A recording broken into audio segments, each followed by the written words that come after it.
அனைவருக்கும் மீண்டும் இனிய வைகறை வணக்கம். நேற்றைய நம்முடைய வகுப்பில் தொல்காப்பிய பொருளதிகாரம் பகுதியிலிருந்து கற்பியல் என்கிற இயலிலிருந்து அகச்செய்திகளை நாம சிந்தித்தோம். திருமணம், கற்பின் வழி வந்த திருமணம், களவின் வழி வந்த திருமணம் கற்போடு எப்படி நிகழ்ந்தது, தலைவன் கூற்று அவருடைய மரபு, தலைவி கூற்று மரபு, தோழி கூற்று மரபு, செவிலி கூற்று என்பது வரைக்கும் கடந்த வகுப்பில் நாம பார்த்திருந்தோம். இதில் தலைவன் கூற்று 33 இடங்களில் 3 பகுதிகளாக நிகழும். தலைவி கூற்று 2 வகைகளில் 19 இடங்களில் நிகழும். தோழி கூற்றும் 19 இடங்களில் நிகழும். இதிலே செவிலி கூற்று நல்லவை உரைப்பதும் அல்லவை கடிதலும் செவிலி கூற்றாக நாம் பார்ப்போம்.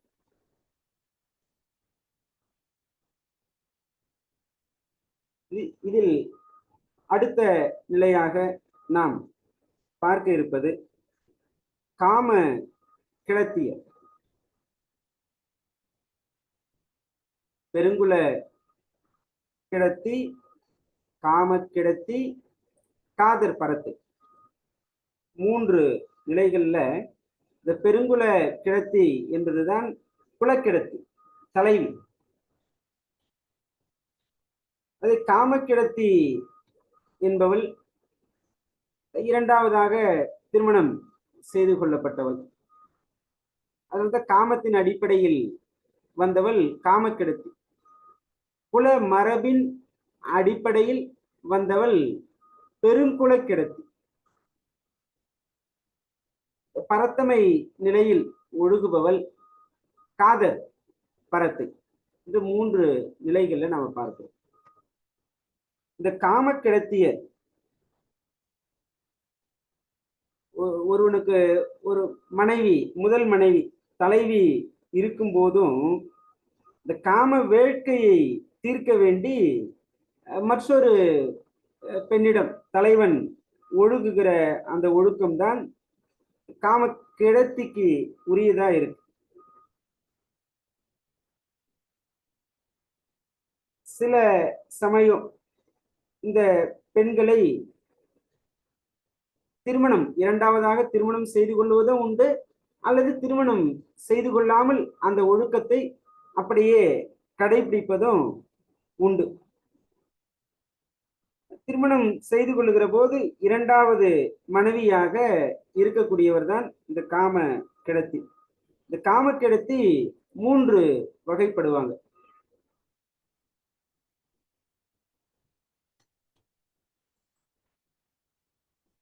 காமக்கிடத்தி 3 வகை. ஒன்று ஒத்த கிடத்தியர், 2 இழிந்தார், 3 வரையப்பட்டார் என்று 3ஆக காமக்கிடத்தியரை பிரித்து சொல்லுவாங்க. இதுல ஒத்த கிடத்தி என்று சொல்லக்கூடியவர் ஏற்கனவே ஒரு பெண் இருக்கிறார், தலைவி இருக்கிறார் என்றாலும் காமத்தின் மிகுதி அடிப்படையில வேறொரு குலத்தில் உள்ள ஒரு பெண்ணை திருமணம் செய்து கொள்ளுவது. இழிந்தார் என்று சொல்லக்கூடியவர் அந்தணர்களுக்கு அரச குலம், வணிக குலம், வேளாளர் குலம், இந்த குலத்திலிருந்து கொடுக்கப்பட்டவர்கள். இது அந்தணருக்கு அவருக்கு கீழே இருக்கிற பெண்கள் கொடுக்கப்பட்டது. அல்லது அரசருக்கு என்று எடுத்துக்கொள்ளும் போது அவருக்கு கீழே இருக்கிற 2 குலம், வணிகர், வேளாளர். வணிகர் என்று எடுக்கும்போது அவருக்கு கீழே இருக்கிற வேளாளர் குடும்பத்திலிருந்து கொடுக்கப்பட்டது. இப்படியெல்லாம் ஏற்றுக்கொள்வது இடிந்தார் என்கிற வகைக்குள்ளாக தொல்காப்பியர் வெளிப்படுத்துகிறார். பிறகு வரையப்பட்டார் செல்வராக இருந்தாலும் மற்றவர்களாக இருந்தாலும் கொடுத்து திருமணம் செய்து கொள்ளப்படுவது வரையப்பட்டார். இதுல காமக்கிடத்தியருக்கு ஒரு சிறப்பு பெயர் உண்டு. பின்முறை ஆக்கிய கிடத்தியர்.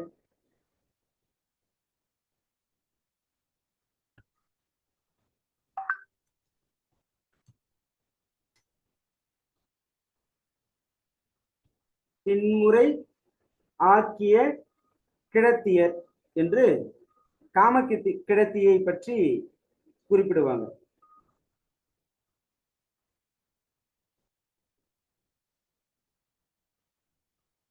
இந்த காமக்கிடத்தியர்களினுடைய கூற்று நிகழும் இடம்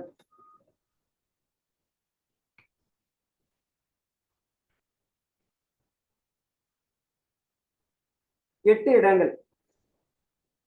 காமக்கிடத்தியின் கூற்று நிகழுமிடம் 8.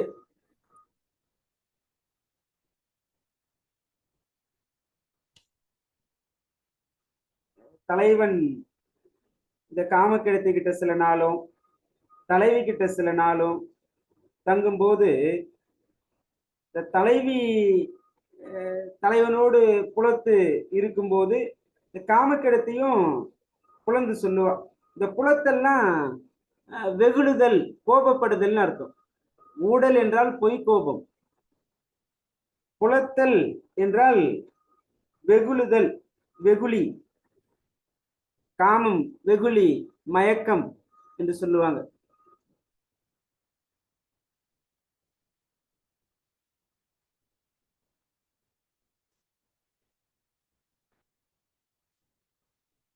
இதற்கடுத்து தலைவனோட வீட்டுல இருக்கிறவங்க இவன் செய்த செயலை பார்த்து இகழ்ந்து பேசுவாங்க. இகழ்ந்து பேசும்போதும் காமக்கிடத்தியினுடைய கூற்று நிகழும். பிறகு அந்த பல சிறுவர்களோடு தலைவியோட அந்த குழந்தை விளையாடுகிற போது அதை பார்த்து காமக்கிடத்தியின் கூற்று நிகழும்.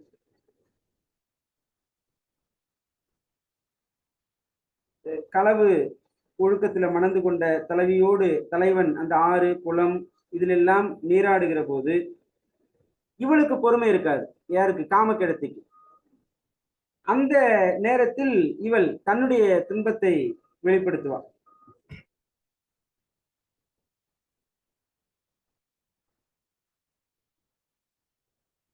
இது போன்று சூழ்நிலைகள்ல காமக்கிடத்தி அவருடைய கூற்றானது நிகழும்.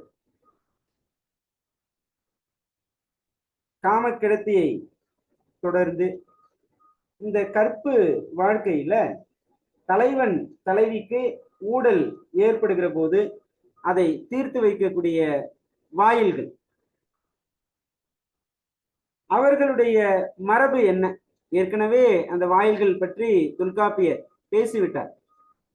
என்றாலும் அதற்கெல்லாம் உரிய ஒரு பொது செய்தி அல்லது சிறப்பு செய்தி என்று பார்க்கலாம். கற்பின் கண் வாயில்களும் மரபும்.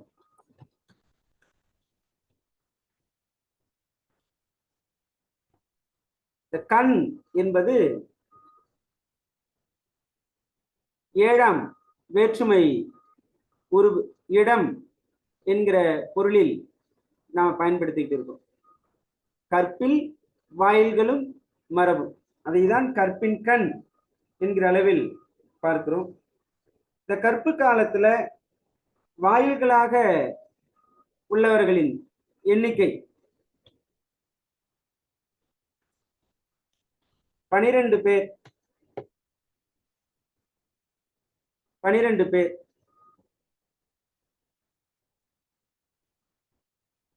தோழி,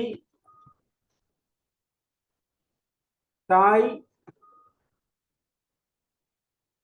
பார்ப்பான், பாங்கன், பாணன்,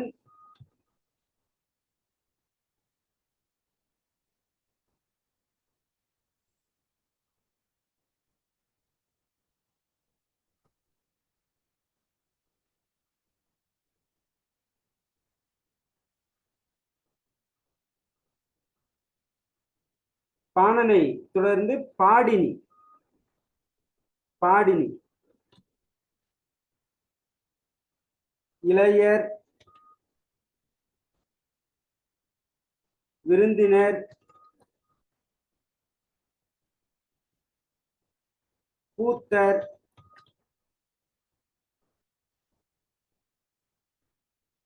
விரலியர், அறிவர், கண்டோர் என்கிற 12 பேரும் கற்பு காலத்தில் தலைவன் தலைவியினுடைய அந்த பொய் கோபத்தை ஊடலை தீர்ப்பதற்குரிய வாயில்களா இருந்திருக்காங்க. ஆனா இதை தற்காலத்தோடு சற்று ஒப்பிட்டு பார்த்தோம்னா, தற்காலத்துல ஒரு குடும்பத்தில் அந்த ஊடல், பொய்கோபம் அல்லது பிரச்சனை என்று ஏற்படும் போது அதை தீர்த்து வைக்க எத்தனை பேர் உடன் இருக்காங்க? ஒரு செய்தியை இந்த இடத்துல நான் சொல்ல விரும்புறேன். ஓரறிவு இருக்கக்கூடிய மரம், செடி, கொடி, இந்த தாவரங்களாக இருந்தாலும் அதற்கு நீர் என்கிற ஒன்று ஊற்றினால்தான் அது வளர்ந்து நமக்கான பலனை கொடுக்கும். ஓரறிவு உயிர் கூட நாம அதற்கு ஏதாவது ஒன்று, ஒரு உபகாரம், ஒரு உதவி செய்தால்தான் அது நமக்கு பலனை கொடுக்கும்.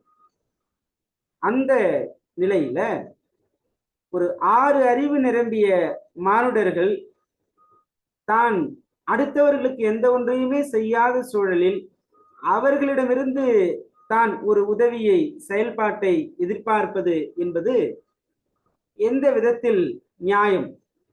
அப்படி எதிர்பார்ப்பு என்கிற ஒன்று ஏற்படும் போதுதான் ஒருவருக்கு ஒருவர் அந்த ஏமாற்றங்கள், வெறுப்புகள், கருத்து மாறுபாடுகள் இவையெல்லாம் ஏற்படுது. அதை தாண்டி அவர்களுக்கு நாம் ஒரு உதவியை செய்துவிட்டு பிறகு நமக்கான ஒரு தேவைப்படும் போது அவரை எதிர்பார்க்கும் போது அது நிச்சயமா கிடைக்கும்.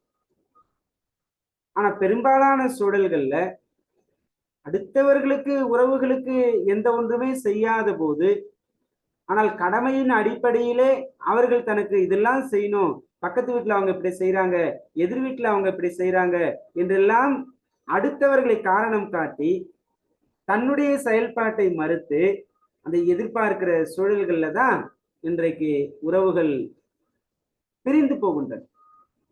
ஒரு பொது செய்தி இது இருக்கட்டும். மற்ற கற்பின் கண் வாயில்களாக உரியவர்கள் இந்த 12 பேரும்.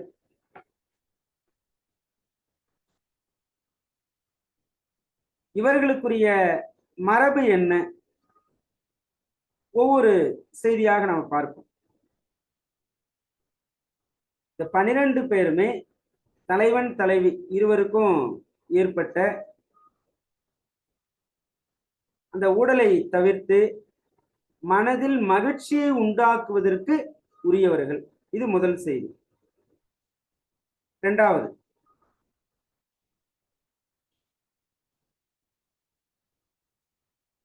இரண்டாவதா மகிழ்ச்சியை வெளிப்படுத்த வேண்டிய தலைவன் சில நேரம் தலைவியை பிரிந்திருக்கிற போது தோழியானவள் கடுமையான சொற்களை பயன்படுத்தியும் தலைவனை உண்மை நிலையை உணரச் செய்யலாம். பக்கத்துல மறைந்திருந்தும் அவனுடைய செயல்பாட்டை கவனிக்கலாம். அடுத்தது, தலைவி எப்படி கோபப்பட்டாலும் ஆனா அந்த தலைவி கிட்ட தலைவனுடைய தலைவனை பற்றி கோபப்படும் போது தலைவனை பற்றிய எதிர்மறை செயல்பாடுகளை வாயில்கள் சொல்லுவது கிடையாது. முக்கியமானது. கணவன் மனைவிக்கு இடையில சண்டை வரும்போது மனைவி கிட்ட போயிட்டு கணவனை பற்றி தவறா சொல்லக்கூடாது, அந்த மேலும் பிளவு வந்துடும். அப்படி சொல்லுவது வாயில்களுக்குரிய மரபு கிடையாது.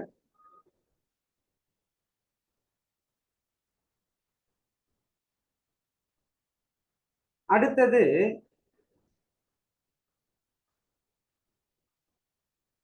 தலைவன் தலைவி கோபப்பட்ட போது வாயில்களை நாடுகிற சூழல்கள்ல இந்த 12 வாயில்களுமே தலைவனை பார்த்து முன்னிலை புறமொழியாகத்தான் பேசுவார்கள். முன்னிலை புறமொழியாகத்தான் பேசுவார்கள். முன்னிலை புறமொழின்னா நேரடியா தலைவனுக்கு அறிவுரை சொல்வது போல இல்லாம பிறரை பார்த்து சொல்லுவதை போல, பா இப்படி எல்லாம் சொல்லுவாங்கப்பா, இப்படி இருக்கணும்ப்பா, அப்படி இருப்ப, நீ இப்படி இருப்பான்னு சொல்லக்கூடாது. ஒரு தலைவன்னா இப்படி எல்லாம் நல்லபடி இருக்கணும், மனைவியை துன்பப்படாம பார்த்துக்கணும், அப்படிதான் கோபப்படுவா, நாம தான் பொறுத்து போகணும், இதெல்லாம் பெரியவங்க சொல்லியிருக்காங்க என்று அந்த முன்னிலை புறமொழியாக பேசுவதுதான் வாயில்களினுடைய மரபு. இது இது இவையெல்லாம் இன்றைக்கும் பின்பற்ற வேண்டியதுதான். யாருக்கு ஒரு அறிவுரையை நேரடியா இருப்பவர்களுக்கு ஒரு அறிவுரை சொல்லணும்னா அவருக்கு சொல்வது போல இல்லாம பொதுவா இப்படியெல்லாம் இந்த நிலை இருக்கிறது என்பது போல சொல்லும் போது அது அவருக்கு உரியதாக அவர் ஏற்றுக்கொள்வார். இவையெல்லாம் ஒரு மிகச்சிறந்த உளவியல் அணுகுமுறைகள். இவையெல்லாம் வாயில்களுக்குரிய மரபாக இருக்கு. இந்த வாயில்களின் கூற்று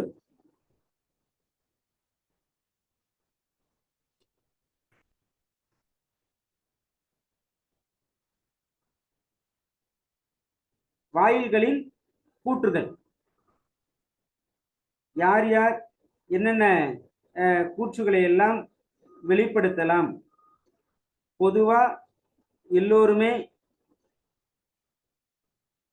சொல்லக்கூடிய செய்தி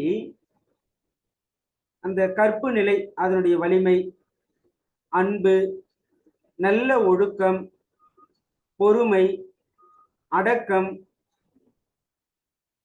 இந்த விருந்து உபசரிப்பு, சுற்றத்தாரை பாதுகாப்பது, இவை எல்லாமே தலைவியினுடைய பண்புகள், தலைவியோட பண்புகள். இந்த பண்புகளை மாண்புகளை தலைவன் அறிகிற வகையில அவன் தலைவியை விட்டு ஊடல் கொள்ளும் போதோ பிரிந்திருக்கும் போதோ தலைவனுக்கு எடுத்துரைப்பது எல்லா வாயில்களுக்கும் உரிய பொதுவானது. ஏன்னா இந்த அளவுக்கு கட்டுக்கோப்போடு ஒரு தலைவி வீட்டுல இருக்கும்போது தலைவன் ஊடல் கொண்டு பிரிவது அல்லது அதை அறியாதது போல தன் செயல்பாட்டை வெளிப்படுத்தும் போது வாயில்கள் எல்லோருமே தலைவனுக்கு இவற்றையெல்லாம் எடுத்து சொல்லுவது உரியது. கற்பு நிலை, தலைவிக்குரிய பண்புகளை கற்பு, அன்பு, நல்ல ஒழுக்கம், பொறுமை, அடக்கம், இயன்ற அளவு விருந்து உபசரிப்பது, உறவுகளை பாதுகாப்பது, இவை போன்றவை தலைவியினுடைய மாண்புகள், பண்புகள்.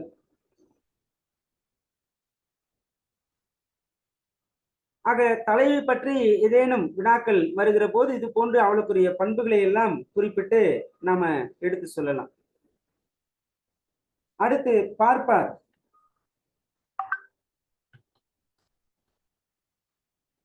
பார்ப்பார் கூற்று 6.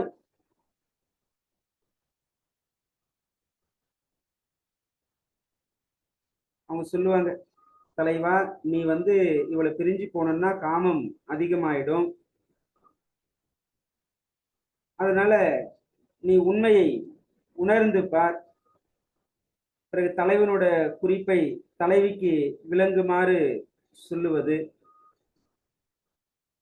சில நிமித்தங்களை எல்லாம் பார்த்து தலைவனை நெறிப்படுத்துவது,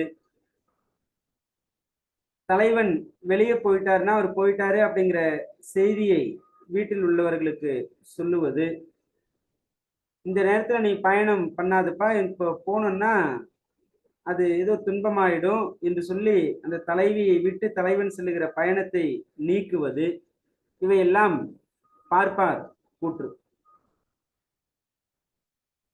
அடுத்து பாங்கன் கூற்று. கற்பு வாழ்க்கையாக இருந்தாலும் களவு வாழ்க்கையா இருந்தாலும் தலைவனோட அந்த பேச்சுக்கு எதிர்மொழி பேசுவது பாங்கனுக்கு உரியது. அதே போன்று கற்பு காலத்துல பரத்தையர் பிரிவுக்கு உடன்படாமல் அதில் உள்ள தவறையெல்லாம் சுட்டி காட்டுவதும் தோழனுக்குரிய கூற்று.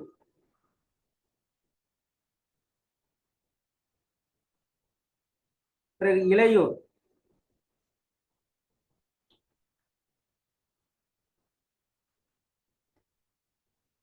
இளையோர் கூற்று. இளையோர் என்பவங்க எப்போதுமே தலைவனோட இருக்கக்கூடிய பணியாளர்கள் என்றும் சொல்லலாம். இவர்களுடைய கூற்று 7. தலைவன் தலைவியிடம் எப்போதும் செல்லக்கூடிய அளவிற்கு ஒரு துணிவோடு இவங்க இருப்பாங்க. அவர்கள் ஊடாடுகிற போது தொலைவா இருப்பாங்க. தலைவனோட செயலை பற்றி பேசுவது, அந்த செயலை முடிக்கக்கூடிய திறனை அறிந்து சொல்லுவது, இந்த நேரத்துல இந்த வேலையை செய்யலாம் என்று தலைவன் சொன்னபோது அவன் சொன்னதை இவர்கள் செய்து முடிப்பாங்க. ஏதாவது தலைவன் சொன்னா உடனே என்னப்பா சொல்லுப்பா, என்ன செய்யணும் என்று தலைவனை கேட்பதும் இளையோருக்கு உரியது. தலைவன் சொல்லாத போதும் தலைவிக்கு வேண்டியவற்றையும் தலைவனிடம் சென்று சொல்லுவாங்க. தலைவியுடைய கருத்தை அறிந்து வந்தும் தலைவனுக்கு வெளிப்படுத்துவது இளையோர் கூற்றாக இருக்கு. இந்த காட்டுல பயணம் மேற்கொள்ளுகிற போது அந்த நிமித்தம் முதலான பொருள்களை எல்லாம் தலைவனுக்கும் தலைவிக்கும் நல்லது ஏற்படுகிற வகையில சொல்லுவாங்க. சிலர் எல்லாம் பேச்சு எடுத்தாலே எதிர்மறையா இருக்கும். ஆனால் அவ்வாறெல்லாம் இல்லாமல் எந்த ஒரு நிமித்தமாக இருந்தாலும் பேச்சாக இருந்தாலும் அடுத்தவர்களின் நலம் ஒன்றையே மனதில் வைத்து வெளிப்படுத்துகிற அந்த நிலை எல்லோருக்கும் கைவரப்பெறணும்.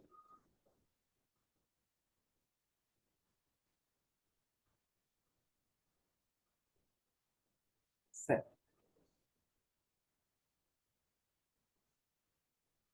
இளையோர் கூற்று. இவர்களை தொடர்ந்து மற்றவர்கள் பற்றி விளக்கமாக செய்திகள் இல்லை. பொதுவாக வாயில்கள் என்று சொல்லிவிட்டு குறிப்பிட்ட நபர்களுக்கு மட்டும் விரிவான செய்திகள் உண்டு.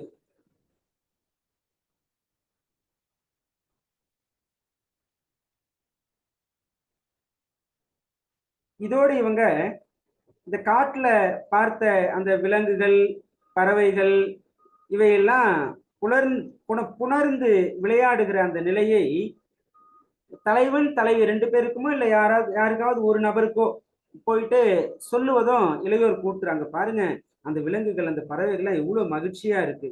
ஆக இவங்களுக்குள்ள அது போன்று ஒரு நிலையை வர வைப்பதற்கான ஒரு கூற்றாக கூட இதை நாம் எடுத்துக்கலாம். மற்ற குறிப்பிட்டு இன்னும் பார்க்க வேண்டுமானால் ஒரு சில கூத்தர் கூற்று. இந்த கூத்தர் கூற்று 8 நிலைகள்.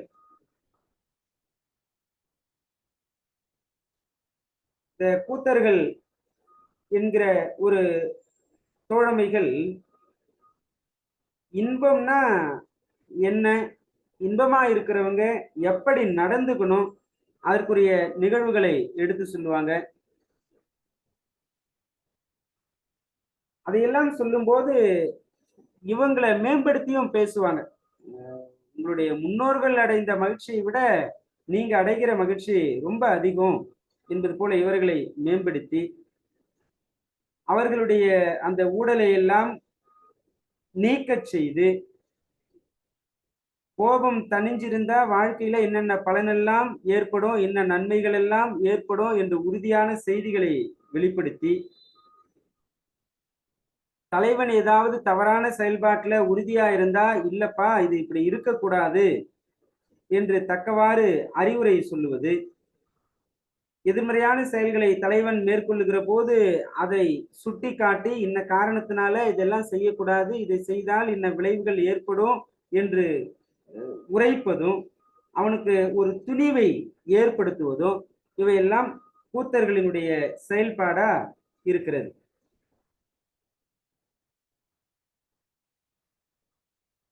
இந்த கூத்தர்கள், பாணர்கள் இவர்கள் எல்லாம் ஒருமித்த செய்திகளை சொல்லக்கூடியவர்கள் தான். கூத்தர் பாணர்களுக்கு சிறப்பா கூடுதலான ஒரு செய்தி, தலைவன் தலைவியை பிரிந்த நேரத்துல தலைவியினுடைய நிலையை தலைவனுக்கு சொல்லுவது இந்த கூத்தர்களுக்கும் பாணர்களுக்கும் உரிய செய்தி. மற்ற அறிவர்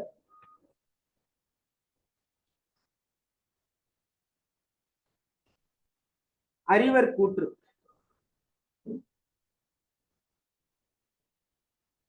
அறிவர் கூற்று அப்படிங்கிறது செவிலிக்கு என்ன செய்திகளை நாம் பார்த்தோமோ இதற்கு முன்பு அது அறிவருக்கும் உரியது. அறிவர் கூறும் கூற்றினை சொல்லிய கிளவி அறிவருக்கும் உரிய. என்ன பார்த்தோம்? நல்லவை உரைத்தலும் அல்லவை கடிதலும் என்று பார்த்திருக்கோம். நேற்றைக்கு நாம் பார்த்தோம். இறந்த காலம், நிகழ்காலம், எதிர்காலம் என்று முக்காலத்திலும் தலைவன் தலைவிக்கு நன்மை தரக்கூடியதை எடுத்து சொல்லுவதும், தீமை தரக்கூடியதை கடிந்து சொல்லுவதும் செவிலிக்குரிய மரபு. அது அறிவருக்கும் உரியது.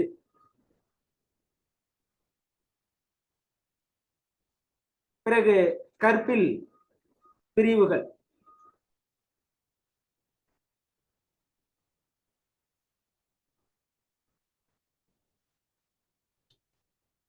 கற்பில் பிரிவுகள் நம்பியக பொருள்ல கற்பில் பிரிவுகள் பார்த்திருக்கிறோம். இங்கு தொல்காப்பியத்திலும் இந்த பிரிவுகளை நாம் பார்த்திருக்கிறோம். என்றாலும் இங்கு சொல்லப்பட்ட செய்தி, இந்த உற்றுடி உதவுதல், தூது பிரிவு, காவர் பிரிவு, இதற்கெல்லாம் நாம் ஏற்கனவே எல்லை குறிப்பிட்டிருக்கோம். அதை மீண்டும் நினைவுபடுத்துறாங்க. இந்த தூதிர் பிரிவு, துணைவயிர் பிரிவு, காவர் பிரிவு, இந்த பிரிவுக்கெல்லாம் ஓர் ஆண்டுதான் எல்லை காலம்.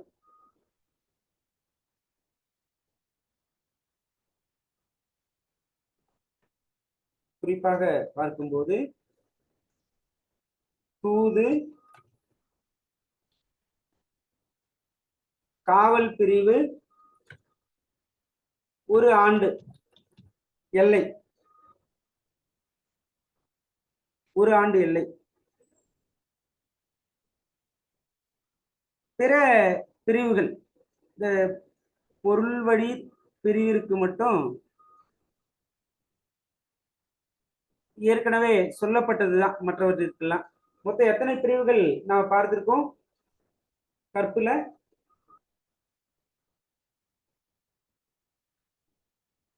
நம்பியக பொருள் சொல்லும் 7 பிரிவுங்க. 7 பிரிவு பார்த்திருக்கோம். இல்வாழ்க்கை, பரத்தையர் பிரிவு, 10 பிரிவு, ஓதல் பிரிவு, காவல் பிரிவு, தூது பிரிவு, துணைவயிர் பிரிவு, பொருள்வயிர் பிரிவு.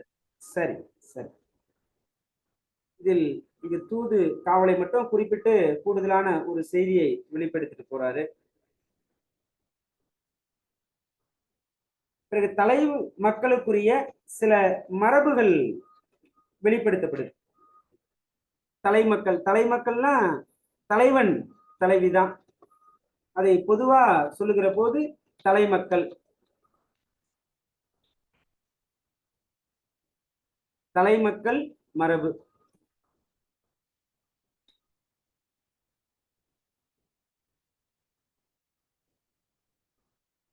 என்னென்ன மரபு?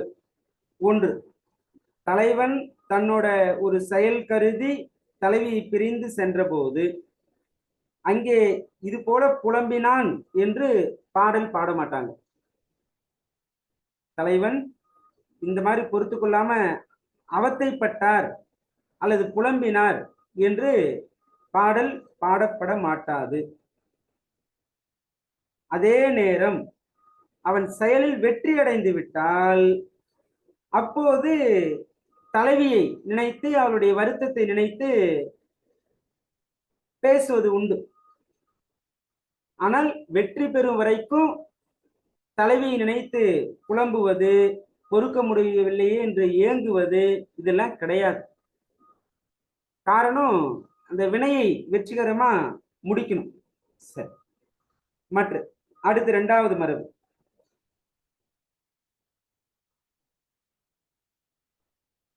தலைவன் தலைவியை விட்டுட்டு பரத்தை, காமக்கிடத்தி இவர்களிடெல்லாம் பிரிந்து போவார். ஆனா எப்போது பிரிந்து போக மாட்டார் அப்படின்னா, அந்த பூப்பு நிகழ்ந்து 3 நாள் கழித்த பின்பு, இந்த 12 நாளும் தலைவன் தலைவி 2 பேரும் பிரிஞ்சு இருக்க மாட்டாங்க. காரணம், அது கருத்தரிப்புக்கு உரிய காலம். முதல் 3 நாள் விலக்கு, பிறகு 4ஆம் நாள்ல இருந்து 12ஆம் நாள் வரைக்கும் கருத்தரிக்கிற காலம். அப்போது தலைவன் தலைவியை விட்டுவிட்டு பிரிய மாட்டான். அப்படி பிரிவது அறம் கிடையாது. இது ஒரு மரபாக இருக்கு.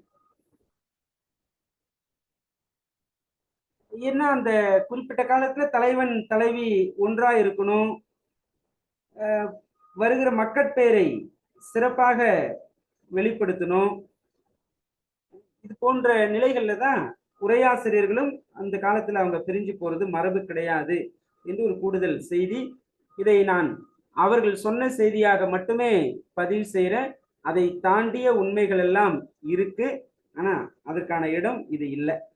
சரி, இவங்க உரையாசிரியர்கள் என்ன சொல்றாங்கன்னா, பூப்பு நிகழ்ந்த 4ஆவது நாள்ல இருந்து 10ஆவது நாள் வரைக்கும் இருக்கிற அந்த 8 நாளும் கருத்தரியா நாளா, 12ஆம் நாள் ஐயப்பாடான நாளா, 13ல இருந்து 18 முடிய இருக்கிற 6 நாளுமே கருத்தரிப்புக்கு உரிய நாளா, பிறகு 19ஆவது நாள் ஐயப்பாடான நாளா, 20ல இருந்து 30 முடிய இருக்கிற 11 நாட்களும் கருத்தரியா நாட்களாம். இது உரையாசிரியர்கள் சொல்றாங்க. ஆனால் அதற்கு மாறான நிலைகளும் வழக்கத்தில் உண்டு. சரி, அது ஒரு பக்கம் அப்படியே இருக்கட்டும். நமக்கு இங்க தலைமக்களுடைய மரபு என்று பார்க்கும்போது, இந்த பூப்பு நிகழ்ந்த அடுத்த அந்த 12 நாள், இந்த 3 நாள் விலக்கு, பிறகு அந்த 12 நாள் தலைவி இவர் நீங்க மாட்டார். இதான் நமக்கு மரபு. அடுத்து 3வது செய்தி. ஊருக்கு பக்கத்துல இருக்கிற அந்த ஆறு, குளம், இந்த சோலைகள், இங்கெல்லாம் விளையாடி இன்பத்தை பெறுவது தலைவன் தலைவிக்குரிய ஒரு மரபு. ஆக வீட்லயே வச்சுக்கிட்டு இருக்கக்கூடாது அப்படிங்கிறதையும் இவங்க நமக்கு அறிவுறுத்துறது போல இருக்கு. சரி, 4, தலைவன் தலைவி இல்லற வாழ்க்கையை மேற்கொள்ளும் போது இந்த தோழி முதலான அந்த உறவினர்களை எல்லாம் காத்திருக்கும். காத்து பிள்ளைகள் பிறந்தவுடன் அவங்களுக்கு உரிய பொறுப்புகளை பெற்றோர்கள் ஒப்படைக்கணும். பொறுப்புகளை ஒப்படைக்காமல இருக்கக்கூடாது. அவங்க வளர்ந்த பிறகு அவங்க கிட்ட முழு உரிமையும் அவர்களுக்கு கொடுத்து விட்டு நாம சற்று விலகி இருப்பதுதான் சிறப்பு. அது நம்முடைய வீடும் இன்பமா இருக்கும், நமக்கும் வீடு பேர் கிடைக்கும். இதுதான் இல்லற வாழ்க்கையினுடைய ஒரு பயனாகவும் முன்னோர்கள் வைத்திருக்கிறார்கள். ஆனா இன்றைக்கு சில பெரியவங்க கடைசி வரைக்கும் விட்டு கொடுக்கவே மாட்டாங்க. அவங்க சொன்னதுதான் சரி. அதெல்லாம் ஒரு பக்கம் இருக்கட்டும். ஆக இந்த மரபுகள் எல்லாம் தலை மக்களுக்குரிய மரபாக இருக்கிறது. இதை சற்று தொகுத்து பார்த்தா, தலைவன் காம வெட்டியால மற்ற பெண்கள் கிட்ட ஒழுகுவா, அதுதான் காமக்கிழத்தியர். அந்த பெண்கள் தான் காமக்கிழத்தியர். இந்த காமக்கிழத்தியர் 3 வகைப்படுவாங்க. ஒத்த கிழத்தி, இழிந்தார், வரையப்பட்டார். இல்ல காதல் பரத்தை என்பவங்க ஆடல் பாடல்ல வல்லவரா இருப்பாங்க. அழகு, இளமை இவற்றையெல்லாம் காட்டி மற்றவர்களுடைய இன்பத்தையும் பொருளையும் கவர்ந்துருவாங்க. பிறகு காம கிழத்தியருடைய கூற்று 8 இடங்கள்ல நிகழும். வாயில்கள் 12 வகைப்படுவர்.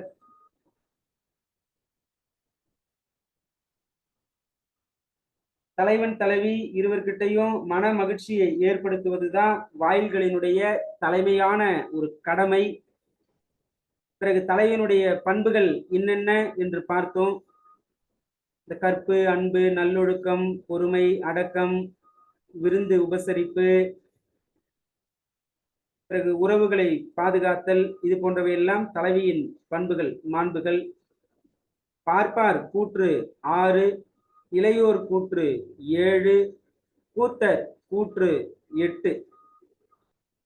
பிறகு ஒரு செயலை செல்லும், வினைமேற் சென்ற தலைவன் தலைவியை நினைப்பதாக பாடல் பாடப்பெறுவது கிடையாது.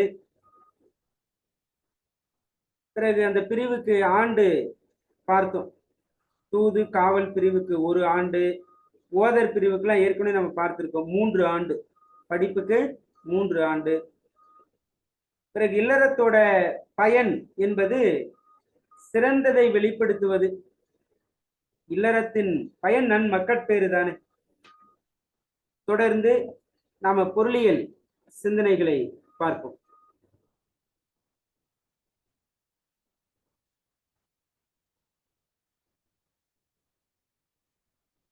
தொல்காப்பிய பொருளியல். தொல்காப்பிய பொருளியலில் கூறப்படும் செய்திகள்: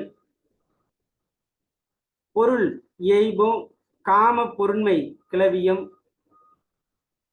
தலைவிக்குரிய பொருண்மையும் மடன் அடிதலும், நற்றாய், நால்வர், செவிலி, பெண்டிர் இவர்களுடைய மரபு. பெருசாகட்டுமா? பெருசானா ஒரே இதுல பார்க்க முடியாது. அறத்தொடு நிலையும் வரைவு கடாதலும், களவு காலத்து தலைவன் தலைவி தோழி இயல்புகள், அகப்பொருள் புலனெறி வழக்குகள், களவு கற்பில் தலைவியோட மரபு, இறைச்சி, தோழியின் திறனும் மரபும், தலைவி, வாயில்கள் மரபு, உள்ளுரை, சில பொது மரபுகள். துண்டு துண்டா சொல்ற மாதிரியே இருக்கு. வாயில்கள் பற்றி இங்கேயும் பேசுறாரு, அடுத்தும் பேசுறாரு, தோழியோட மரபு கற்பிலையும் பேசுறாரு, பிறகு இங்கும் பேசுகிறார்.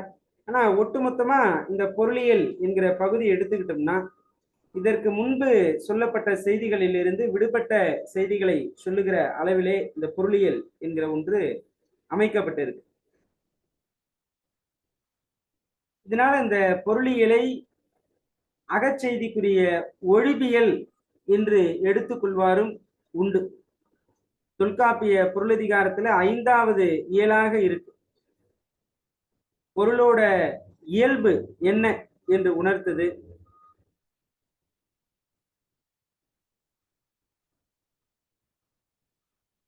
சரி, ஒவ்வொரு செய்தியா நாம பார்ப்போம். இதை முதல்ல எழுதி வச்சுக்கோங்க. இதை மனசுல பதிவு வச்சுக்கிட்டாலே இந்த இயல் பற்றி ஒரு கட்டுரை நம்மால் எழுத முடியும்.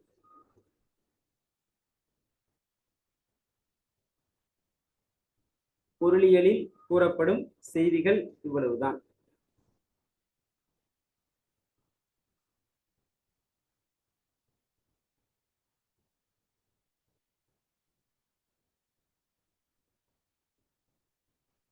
எழுதிட்டீங்களா?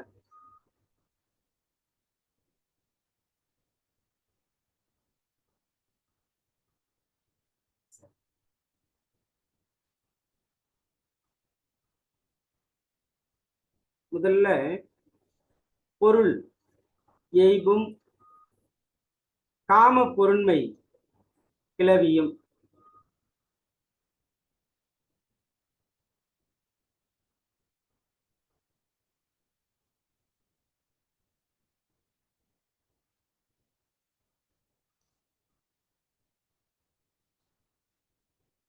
ஒன்றை பற்றியும் நாம் விளக்கமாக பார்க்கலாம். அது என்ன? பொருள் எய்பு காமப்பொருள் கிளவி. இசை திரிந்து இசைப்பினும் இயையும் மண் பொருளே அசை திரிந்து இசையா என்மனார் புலவர். ஒரு இசை திரிஞ்சு ஒலிச்சாலே பொருள் மாறிடும். என்ன உடம்பு எப்படி இருக்குப்பா? என்ன உடம்பு எப்படி இருக்கு? வார்த்தைகள் ஒன்றுதான், ஆனால் அங்கு இசை மாறுகிற போது பொருளும் மாறிடும். ஆனா அசை சொற்கள் திரியாது நின்று பொருள் தரும். இங்கு நாம் பார்க்க வேண்டியது அதுதான். அசை சொற்கள் மாறாமல் பொருள் தரும். ஆக தொடர் மொழியில பொருள் மாறும், ஆனால் அசை சொற்கள் வருகிற போது பொருள் மாறாது. அசை சொற்கள் பொருள் மாறாது. இதை மட்டும் குறிச்சு வச்சுக்கோங்க.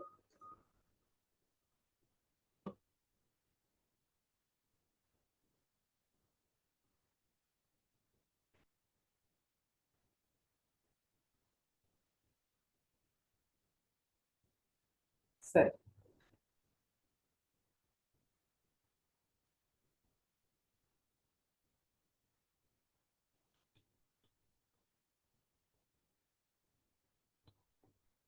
இரண்டாவது தலைவி.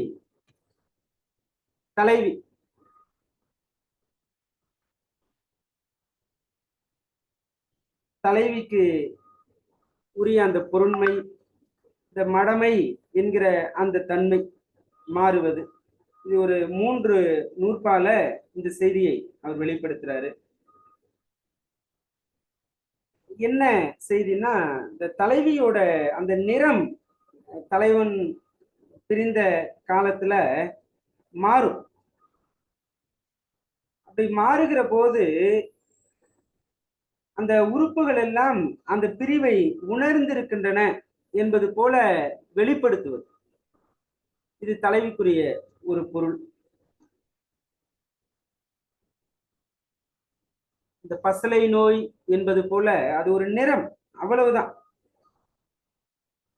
அது வேறுபட்டு தனிமையில இருக்கும்போது அவனுடைய பிரிவை உறுப்புகள் கூட உணர்ந்திருக்கின்றன என்பது வகையில் கூறுவது. இரண்டாவது, தலைவனோட அந்த கூடாம இருக்கிற போது உடலும் மெலியும், உயிரும் மெலியும். ஆனாலும் தலைவி தானே போயிட்டு தலைவனை அடைய மாட்டாள். அது பெருங்குல கிடத்திக்கு மரபு கிடையாது. ஆனா பெருந்திணையில அப்படி இல்லை. தலைவனை பார்க்க தலைவி அவன் வீட்டுக்கே போறது பெருந்திணைக்குரியது. ஆனால் அன்பின் ஐந்திணைக்கு அது உரியது இல்லை.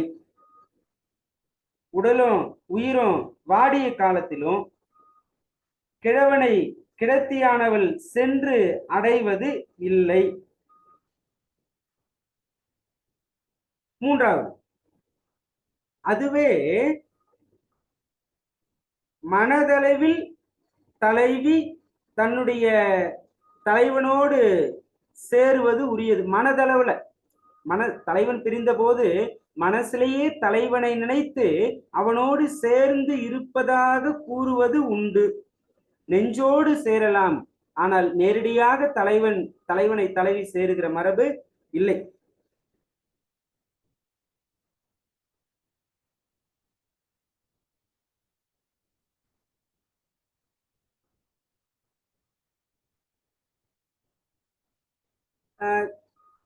எவ்வளவு வருத்தம் இருந்தாலும் மனசுக்குள்ளதான் வச்சிருப்பா தலைவி. அதை எப்போதெல்லாம் வெளிப்படுத்துவா? ஒரு அளவு இருக்குல்ல, ஒரு அளவு தாண்டுகிற போது அதை வெளிப்படுத்தி தான் ஆகணும். தலைவன் தலைவி கிட்ட மறைந்து இருக்கிற போதும், பரத்தை முதலிய அந்த பிரிவின் போதும், தலைவனை அடையணும் அப்படிங்கிற புணர்ச்சி வேட்கை மிகுதியாகும் போதும், இப்போதெல்லாம் தலைவி சில நேரம் அந்த மடமை என்கிற அந்த தன்மை அழிந்து பேசுவது உண்டு, அவ்வளவுதான். இதுதான் தலைவிக்குரிய பொருண்மை, அவருடைய மடம் அழிந்து சொல்றது. இது இயல்பா எல்லோரும் உணர்ந்து பார்த்தாலே எல்லோருக்குள்ளும் இருக்கக்கூடிய ஒரு நிலைதான். அதை அவர்கள் இலக்கணமா சொல்லியிருக்காங்க, அவ்வளவுதான் வேறுபாடு.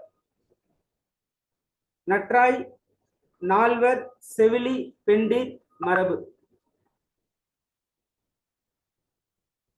இங்க நால்வர் என்று சொல்லப்பட்டதும் தலைவி, தோழி, நற்றாய், செவிலி, இதை குறிச்சுக்கோங்க. நால்வர் தலைவி, தோழி, நற்றாய், செவிலி.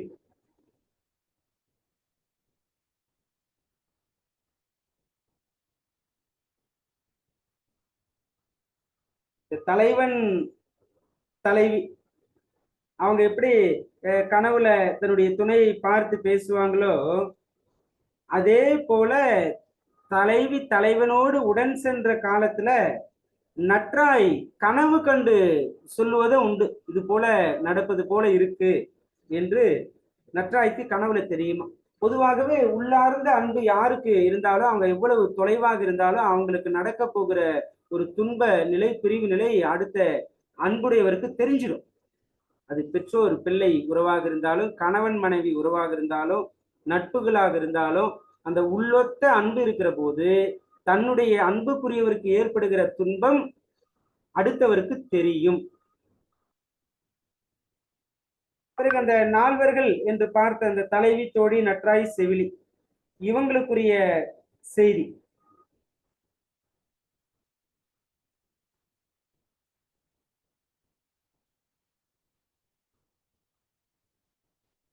தலைவன் தலைவி நல்ல நட்போடு இல்லாத சூழல்ல அவர்களுடைய மனதிற்கு உறுதி பயக்கிற சொற்களை சொல்லுவது இவர்களுக்கு உரியது, மற்றவருக்கு உரியது. அல்லது அந்த தலைவன் அவ்வாறு நடக்கிற போது அவருக்கு உரிய வகையில் கருத்துக்களை வெளிப்படுத்துவதும் இவருக்கு உரியது.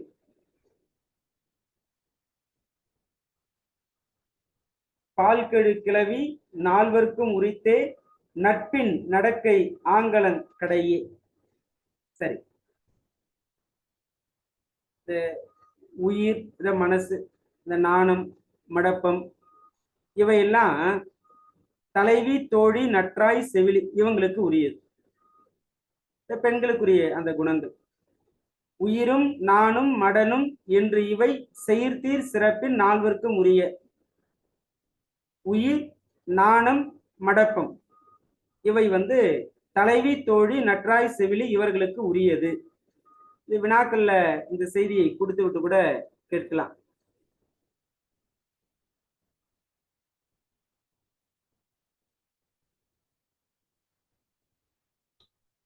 உயிரும் நானும் மடனும் என்று இவை செயற்தீர் சிறப்பின் நால்வர்க்கும் உரிய.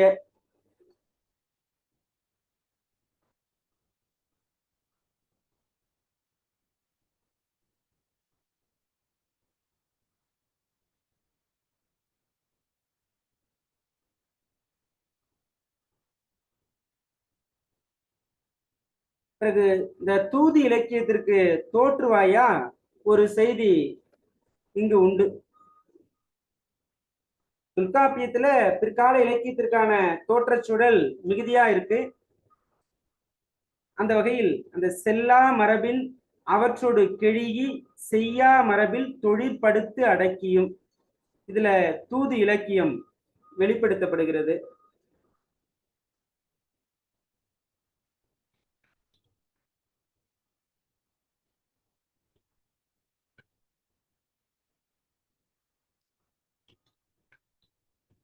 செய்யா மரபில்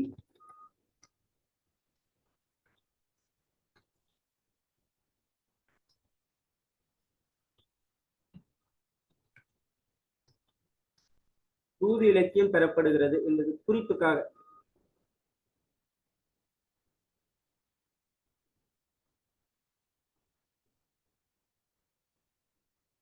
நம்ம அடுத்த செய்திக்குள்ளாக வந்து விடலாம். அறத்தோடு நிலை, அறத்தோடு நிலையும் வரைவு கடாதலும். களவு ஒழுக்கத்திற்குரிய காலம் 2 மாசம். இந்த களவு ஒழுக்கம் 2 மாதத்திற்கு மேல் நீடிக்கப்படக்கூடாது. அது கற்பில் வந்து முடியணும். இந்த செய்தி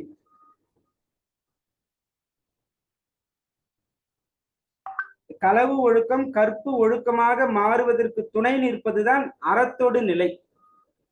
களவு ஒழுக்கம் கற்பு ஒழுக்கமாக மாறுவதற்கு துணை நிற்பது அறத்தோடு நிலை.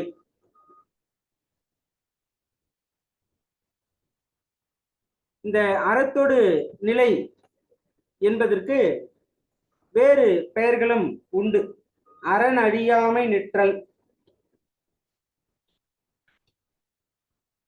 அரண் அழியாம இருக்கிறது. கற்பின் நிலை நிற்றல்,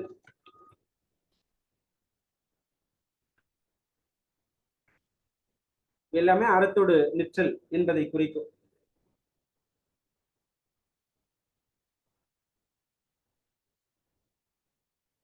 அறத்தோடு நிற்றல்னு வருகிற போது நாம் சிந்திக்க வேண்டிய செய்தி, முதல்ல தலைவி அறத்தோடு நின்றால்தான் அதுக்கப்புறம் தோழி முதலானவர்கள் அறத்தோடு இருப்பாங்க.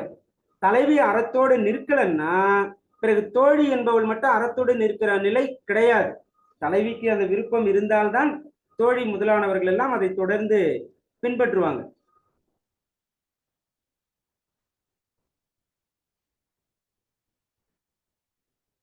தோழி அறத்தோடு நிலை 7 வகை.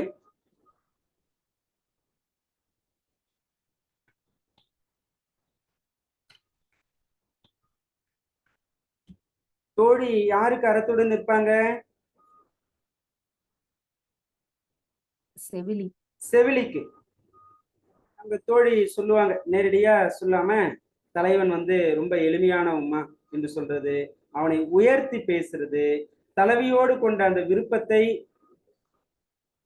வெளிப்படுத்துவது, இந்த நம்ம தலைவியை இந்த தலைவனுக்கு தான் கொடுக்கணும் என்று சொல்லுவது,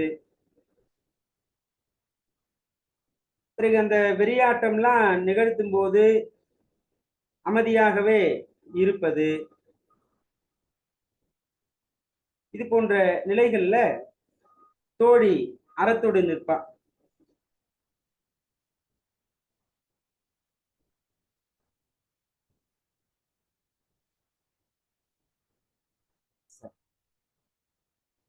செவிலிக்குரிய மரபு நாம் கவனிக்க வேண்டிய ஒரு மரபு,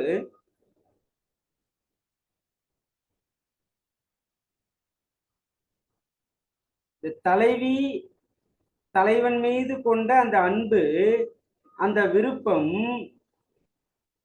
இதையெல்லாம் தலைவியை பார்த்த மாத்திரத்திலே உணரக்கூடியதும் செவிலிக்கு உரியது. அவ பேச்சு பேசலனாலும் அவருடைய செயல்பாட்டை வைத்தே தலைவியினுடைய நிலையை உணர்வது. தலைவி எதை பார்க்கிறா, எதை விரும்புறா, முந்தைக்கும் இப்போதுக்கும் என்ன வேறுபாடு, இதெல்லாம் செவிலிக்குரிய மரபு. பிறகு பெண்மைக்குரிய இயல்பு மீண்டும் சொல்லப்படுதுங்க. பெண்மைக்குரிய இயல்பு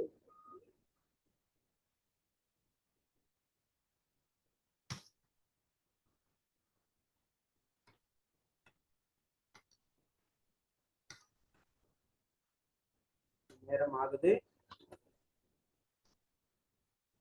பெண்மைக்குரிய இயல்புகள். செறிவு. செறிவு என்றால் அடக்கம். நிறைவு. நிறைவுன்னா அமைதி. செம்மை. செம்மைன்னா மனசுல வருத்தம் இல்லாம இருக்கிறது. செப்பு. செப்புன்னா செப்பறது, சொல்றது, சொல்லுதல். அறிவு. அறிவு எது நன்மை கொடுக்கும் எது தீமை கொடுக்கும் என்று பகுத்து ஆராய்வது. அருமை. அருமை அப்படிங்கிறது அடுத்தவங்க மனசுல இருக்கிற அந்த கருத்தை அறிவது. இதையெல்லாம் பெண்பாலுக்குரிய இயல்புகள். செறிவும் நிறைவும் செம்மையும் செப்பும் அறிவும் அருமையும் பெண்பாலன. பெண்பாலன.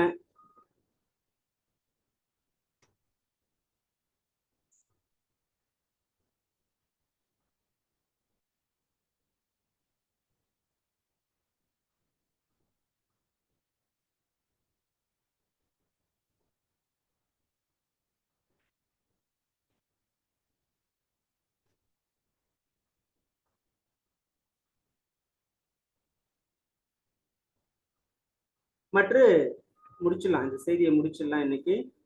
களவு காலத்து தலைவன் தலைவி தோழி இயல்பு.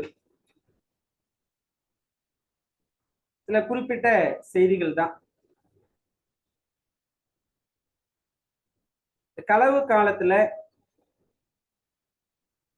தலைவன் அந்த வரைவை சற்று நீட்டித்தபடி, தலைவி தோழி இந்த ரெண்டு பேரும் உள்ளதை உள்ளவாறு பேசுறது தான் அவங்களுடைய இயல்பு. களவு காலத்து தலைவன் தலைவி தோழி இயல்பு. ஏன்னா அங்க போயிட்டு கற்பனை கலந்து பேசுறது, பொய் பேசுறது எல்லாம் இருக்கக்கூடாது. ஏன்னா ரொம்ப சீரியஸான சூழல். திருமணம் நடக்கணும். ஆக இருக்கிற உண்மை நிலையை தலைவியும் தோழியும் உள்ளதை உள்ளவாறு சொல்லுவதுதான் திருமணம். நீட்டித்த வழி. தலைவனிடம் உள்ளதை உள்ளவாறு சொல்வதுதான் தலைவி மற்றும் தோழியின் இயல்பு. தலைவனுக்குரிய ஒரு இயல்பு என்று பார்த்தோம்னா, இந்த களவு காலத்துல இந்த தேர், யானை, குதிரை இது போன்ற ஊர்திகள்ல போயிட்டு தலைவன் சந்திப்பது ஒரு நிலையா இருந்திருக்கு. இது தலைவனுக்குரிய மரபு. நான் தலைவி போயிட்டு தலைவனை சந்திக்கிற மரபு இல்லை. தலைவன் யானை, குதிரை, தேர் இது போன்ற ஊர்திகளில் சென்று தலைவியை சந்திப்பது உண்டு. எல்லாருக்கும் இது வாய்க்க பெறுமானா செல்வந்தர்களுக்கு மட்டும்தான் இந்த சூழல். மற்ற அவங்க கிட்ட கழுதை இருந்துச்சுன்னா கழுதையில கூட போவாங்க. கோவேறு கழுதை. உரையாத நச்சினாருக்கு நேர் சொல்றாரு. செல்வந்தர்கள் இது போல போகலாம். ஆனா கோவேறு கழுதை, சிவிகை இவற்றிலும் செல்வர். ரெண்டு செய்தியை குறிச்சுக்கோங்க. ஒன்று, இந்த தேர், யானை, குதிரை இவ்வாறு இதில் செல்லுபவர்கள் செல்வந்தர்கள் என்று இளம்பூரணர் பதிவு செய்கிறார். இளம்பூரணர் பதிவு செய்கிறார். ஆனா நச்சினார்க்கினியர் சொல்லுகிற போது கோவேறு கழுதை, சிவிகை இவற்றிலும் செல்லுவர் என்பது நச்சினார்க்கினியர் கருத்து.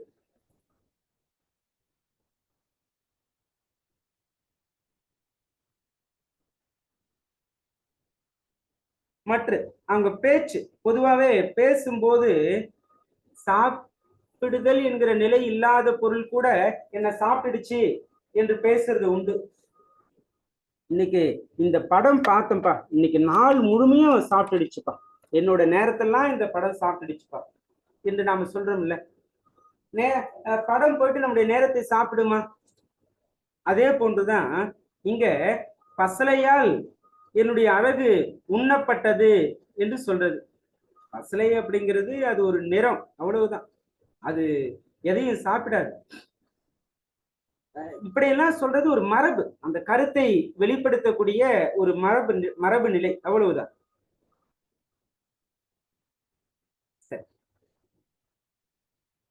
மற்ற இந்த களவு காலத்துல தலைவன் தலைவி இயல்பா கூடுதலா ஒரு செய்தியை பார்த்தா,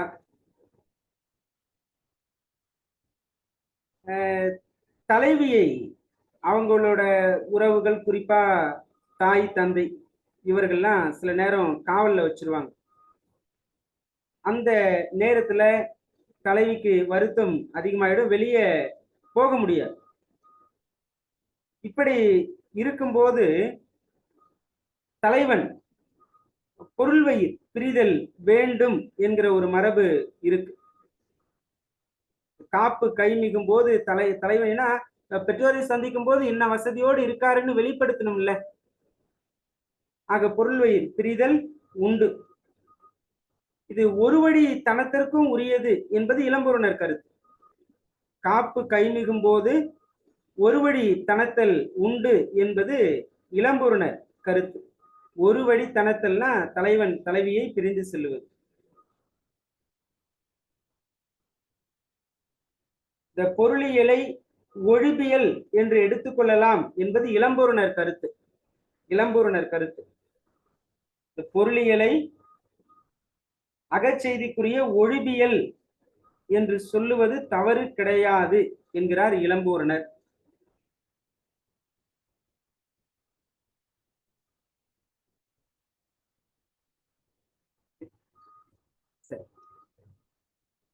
சில வழக்குகள்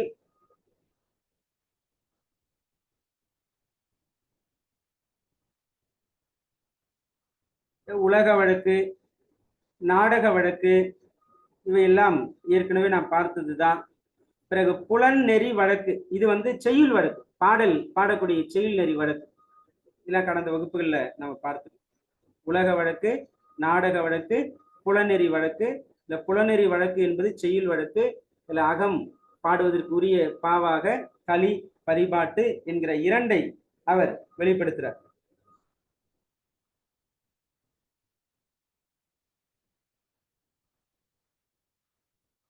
சரி,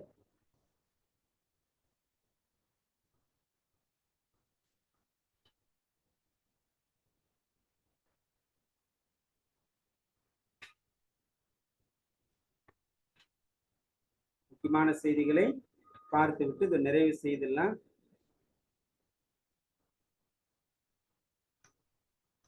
களவு கற்புல தலைவிக்குரிய மரபு,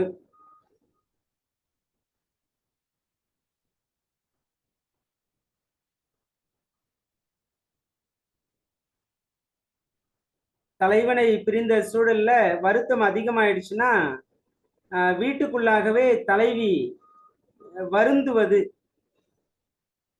அது மனை வாழ்க்கையுள் இந்த இரக்கம் உரித்து என்று சொல்லுவாங்க.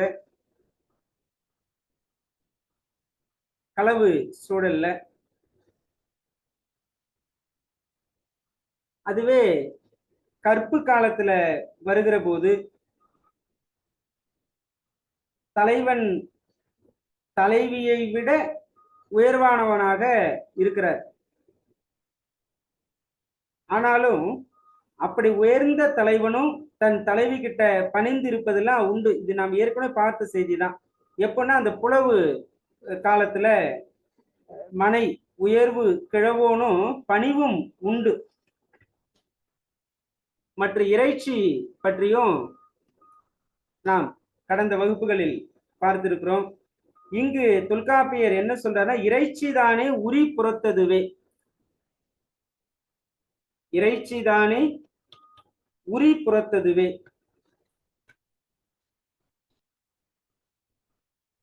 உரிப்பொருளுக்கு புறனாக பிறப்பது, அதாவது கருப்பொருளை மையமிட்டு பிறப்பது. இதுல குறிப்பா தெய்வம் ஒழிந்தது என்பதெல்லாம் நாம பார்த்திருக்கிறோம். இறைச்சிதானே உரி புறத்ததுவே. அகத்திணையில உள்ளுரை ஓமம் பற்றி சொல்லியிருப்பார். பொருளியல்ல இறைச்சி என்பது பற்றிய செய்தியை பதிவு செய்கிறார். இந்த இறைச்சி பொருள் இரண்டு வகைப்படும். வேறொரு பொருள் கொள்ள கிடத்தல், கிடவாது இருத்தல். இறைச்சி வகை 2. வேறோர் பொருள் கொள்ள கிடத்தல், கிடவாதிருத்தல். வேறொரு பொருள் இல்லாம இருக்கிறது, அவ்வளவு.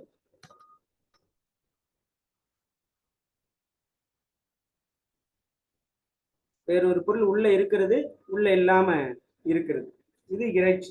2 வகைப்படும். இறைச்சியில் பிறக்கும் பொருளுமார் உளவே திறத்தியல் மருங்கில் தெரியும் ஊர்க்கு.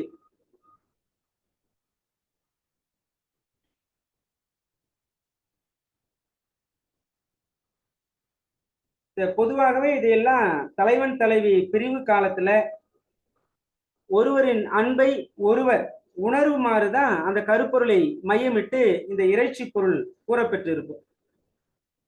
சரி, தோழியோட மரபும் திறனும்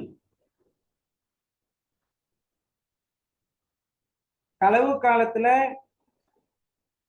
தோழி அதிகாரத்தோடு தலைவனை பேசுறது உண்டு. இப்ப தலைவன் இறங்கி வருவார் தோழி கிட்ட பேசும்போது. சில நேரத்துல தலைவனை தொலைவாவே இரு என்று சொல்லுவதும் உண்டு. சேட்படை என்று சொல்லுவாங்க. தலைவனை தொலைவாக நிறுத்துவது சேட்படை, இது சேய்மை.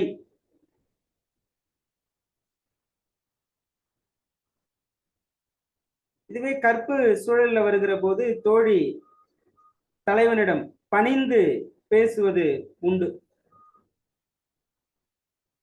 தலைவனுக்கு ஏதாவது துன்பம் உண்டாச்சுன்னா அதை போக்குவது தோழிக்குரிய கடமையாகவும் இருக்கிறது.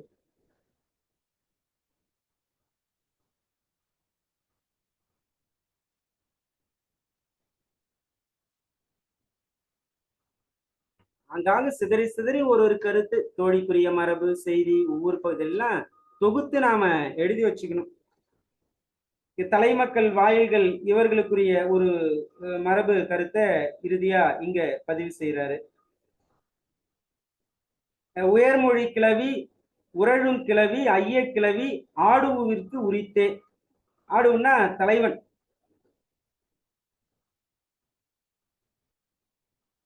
ஒருத்தரை உயர்த்தி பேசுவது தலைவன் தலைவி 2 பேருக்கும் ஒத்தது. இது ஒரு செய்தி. ஒருவரை ஒருவர் உயர்த்தி சொல்லுவது தலைவனுக்கும் தலைவிக்கும் ஒத்த கிளவி, அது உரியது. இந்த ஐயம் என்பது தலைவனுக்கு மட்டும் உரியது, தலைவிக்கு கிடையாது. ஐயம் என்பது, ஐயப்படுதல் என்பது தலைவனுக்கு மட்டும் உரியது, அது தலைவிக்கு கிடையாது. உயர்மொழி கிளவி இருவருக்கும் உரியது, ஐய கிளவி தலைவிக்கு மட்டும் உரியது,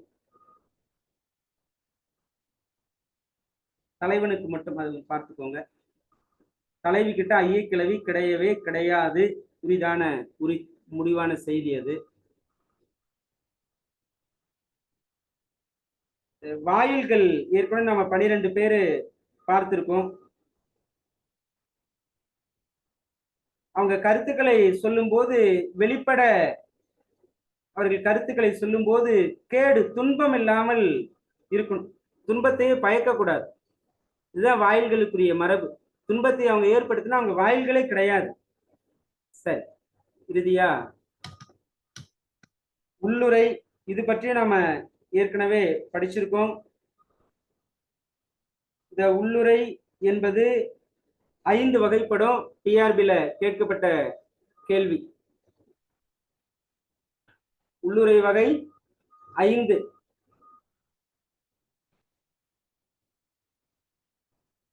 உடனுரை, உவமம், சுட்டு, நகை, சிறப்பு. இந்த 5மே உள்ளுரை, இவற்றுடைய வகை. உள்ளுரைன்னா மற்றொரு பொருள் புலப்படுமாறு இருப்பது. இது கருப்பொருள் பற்றி வரும் என்பதெல்லாம் நம்ம அகத்திணை இயல்லையே விரிவா பார்த்திருக்கிறோம். உடனுரை அப்படின்னா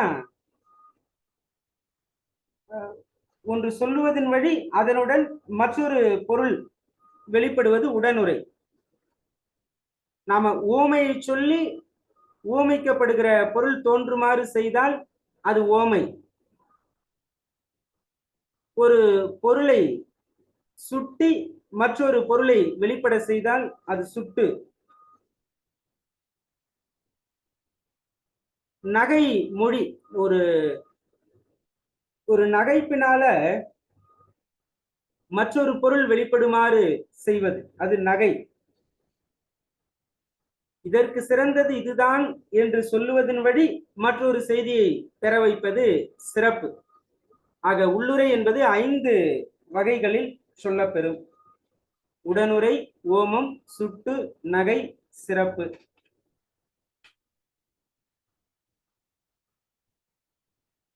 சில பொது மரபுகள்.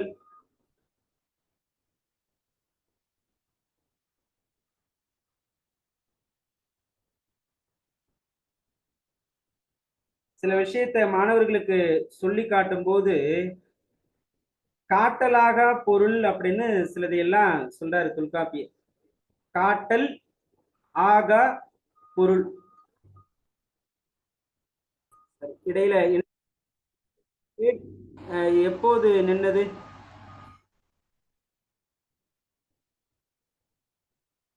சரி, இப்ப சில மரபு செய்தின்னு ஆரம்பிச்சீங்க, அப்ப ஒலி நின்றுச்சுங்க. மரபு சில விஷயத்துல மாணவர்கள்கிட்ட நம்ம பேசும்போது வெளிப்படையா இதுதான் காண்பிக்க முடியாத பொருள்கள் இருக்கு அப்படிங்கறத தொல்காப்பியர் பதிவு செய்யறார். என்னென்ன பொருள் இப்ப எண்ணிக்கிட்டே வாங்க, எத்தனை பொருள் இருக்கு பாருங்க, ஒவ்வொன்றா எண்ணுங்க. ஒப்பு, உரு, வெறுப்பு, கற்பு, ஏர், எழில், சாயல், நான், மடன், நோய், வேட்கை, நுகர்வு. எத்தனை பொருள்? 12ங்கய்யா. ஆமா, இந்த 12ம் இதுதான் பொருள்னு வெளிப்படையா காண்பிக்க முடியாது. இதைத்தான் காட்டல் ஆகா பொருள். காட்டல் ஆகா பொருள். அப்பா மாதிரியே பிள்ளை இருக்கான் என்று சொல்லலாம். அந்த 2 பேரையும் பார்த்தவங்க சரி, மற்றதையெல்லாம் மற்றவர்களுக்குரியதான் அவங்கவுங்க உணர்ந்துக்க வேண்டியதுதான். சரி, இந்த 12 பொருள்களும் காட்டலாக பொருள்களாக தொல்காப்பியர் கூறுவன. ஆக இந்த அளவில் நம்முடைய பொருளியல் பகுதி அகத்திணை செய்திகள் நிறைவு பெறுகிறது. இறுதியா தொகுத்து சொல்லணும் என்று பார்த்தோம்னா, இல்லறம் நடத்துகிற அந்த விருப்பம், தலைவி பிரிந்து விடுவான் என்கிற அச்சம், அம்பல், அலர், தலைவனை சந்திக்க முடியாது ஏற்படுகிற இடையூறு, இந்த நிலைகளிலெல்லாம் தலைவிக்கு உடன் சென்று விட வேண்டும் என்கிற அந்த எண்ணம் வரும். உடன்போக்கு போயிடலாம் அப்படின்ட்டு.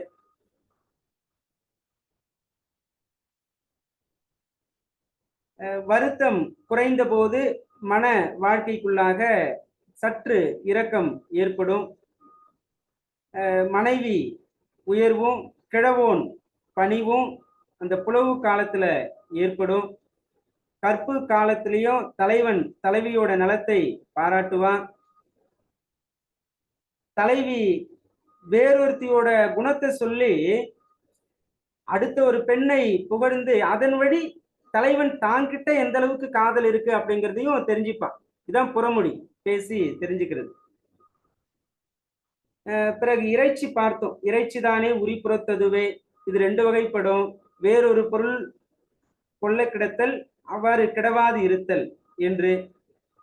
இந்த களவு காலத்துல தோழி தலைவனிடம் படைத்து மொழிதல் உண்டு. தலைவன் துன்பத்தை போக்குதல் தோழியின் கடமையாக இருக்கிறது. பிறகு உயர்மொழி கிளவி தலைமக்கள் தலைவன் தலைவி 2 பேருக்கும் உண்டு. ஆனால் ஐய கிளவி தலைவனுக்கு மட்டும் உண்டு. உள்ளுரை என்பது மற்றொரு பொருள் வெளிப்படுமாறு இருப்பது. அது 5 வகைப்படும். உடனுரை, ஓமம், சுட்டு, நகை, சிறப்பு. மற்ற காட்டலாக பொருள்கள் 12 தொல்காப்பியர் வெளிப்படுத்துகிறார். மிக நீண்ட காலம் அகச்செய்திகளை பார்ப்பதற்காகவே நமக்கு அமைந்தது. ஒருவாறு அந்த செய்திகளை எல்லாம் நிறைவு செய்திருக்கிறோம்.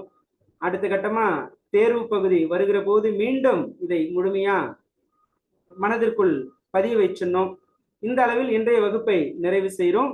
ஒரு 2 நிமிடங்கள் அந்த கருத்துக்களை எல்லாம் பாருங்க. அனைவருக்கும் நன்றி.